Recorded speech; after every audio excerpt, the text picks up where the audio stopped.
This afternoon I had the chance to run into a new friend, and we're here at Panera's, and we're going to have some intercom noise, but that's okay. My new friend is Rob Howard.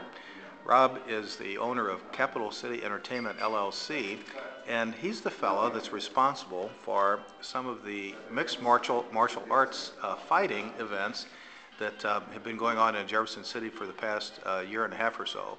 Rob, how are you doing? Great, how are you? Now, Rob, you live here in Jefferson City, right? Yes. But you were born in Viet Nam and, Yes. and came over to the United States when you were about 3. Yes, sir. How'd you end up here in Jefferson City? I was in the teaching profession for about 3 years, then got into the banking profession. That's when I opened up my first martial arts academy. And the Jefferson City School came available for purchase about 9 years ago, and we jumped on the opportunity. We came here to solve the community and liked what we saw. Now you have you have martial arts academies in Jefferson City, Camdenton, and Osage Beach right now, right? Yes. And then you also told me that you're an advisor to a couple of other facilities, 2 in St. Louis and 1 in Australia. Yes. Looks like you're a growing company, huh? Absolutely. Now these events that are being put on in Jefferson City, there's one coming up on May 16th, and I'm going to try to get down and take a little video of that. Those are not exactly the same things as you teach in your academy, right? Right. Is your academy mainly for younger students? Actually, our academy is for students of all ages. Okay. But the demographics, we've missed the male age group between 18 to 35 over the past 10 years. After the movie Karate Kid came out, it flooded our schools with kids. That drove out a lot of the adult market. We're getting the adult market back via parents, aunts, uncles, grandparents, but we haven't got that young male age group and young female age group. And so we're getting that 18 to 35 back to the mixed martial arts programs. Now these events that are primarily for males, right? Do you have any female events going? We do have female. It's primarily males, but we do have females that train. We actually have a female fight coming up next week. This 18 to 35 male group, when they come to an event and fight,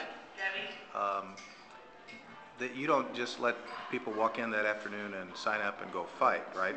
Right.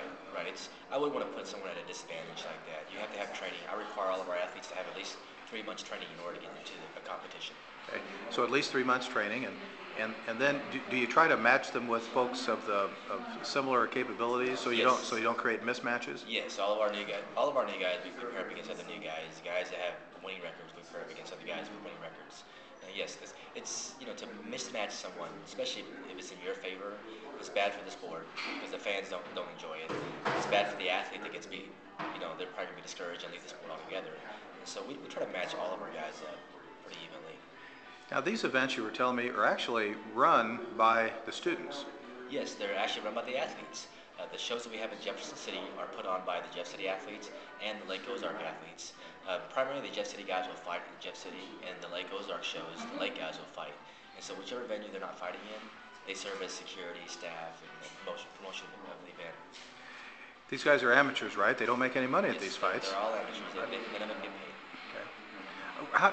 How do you compare the philosophy of what you teach the younger kids in terms of character growth and kind of a non-violent philosophy as opposed to these events? How do you reconcile those two philosophies? Well, one of the biggest things that we teach is respect. And a lot of these guys that come in with MMA, they're out fighting, they're going to bars, and they're fighting, they're drinking, and the first thing we teach them is to respect themselves. And when they start seeing their skills increase, they learn to respect the sport, and they respect others as well. A lot of guys that fight in bars and the streets because they're insecure and they want to prove something. And so when they start fighting in the cage and participating in the sport, they get all that energy out in the actual ring, and so they learn to be more respectful toward other people. In martial arts, we teach kids about respect, and we teach students not to fight. And with the MMA guys, we are teaching them to participate into a sport. They understand that when they go into a cage, they're not fighting. It's a sport, where they're tested on the ground, they're tested standing up, their endurance is tested, their strategic level is tested.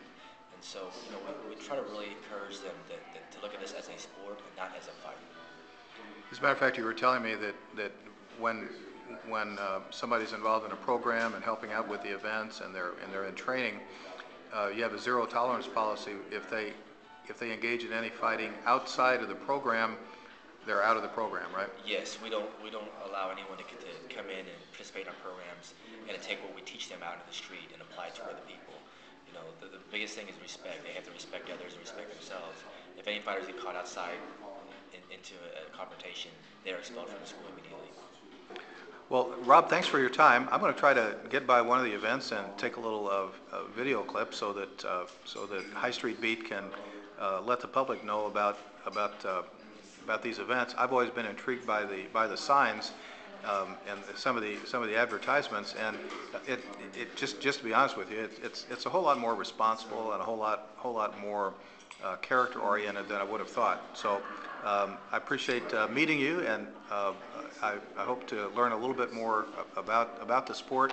I think I'm past the time when I'll be able to engage in it, but Sure. I'll we actually have gentlemen in their 50s, 60s that actually train for the sport, but they don't participate in it. So Good.